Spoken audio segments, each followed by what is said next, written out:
L'Institut monégasque de formation aux professions judiciaires a fait sa rentrée ce mardi, en présence notamment du ministre d'État, du président du Conseil national et du directeur du cabinet princier.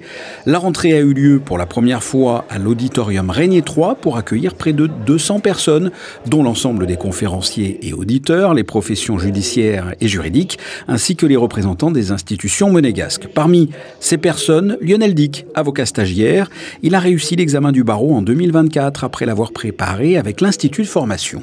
À titre personnel, ce que j'ai pu y retrouver, c'est avant tout un retour, une critique constructive, savoir sur quel point s'améliorer, mais également un soutien tout au long de l'année, parce que le travail de juriste et de candidat à l'examen d'avocat peut s'avérer être parfois un peu solitaire. On peut se retrouver seul face à son code sans savoir dans quelle direction aller, et avoir ce soutien et cet accompagnement tout au long de l'année, c'est avéré extrêmement utile.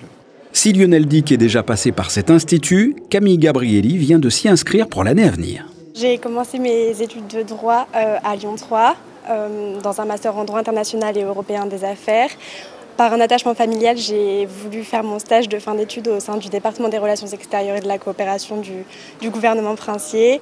Et c'est en ce sens que je pense qu'en tant que juriste, il faut absolument connaître les règles de droit du pays dans lequel on travaille. Et étant donné les différences entre le droit français, le droit de l'Union européenne et surtout le droit monégasque, je pense que c'est essentiel de pouvoir me former à ce droit qui est empreint de différence avec le droit français.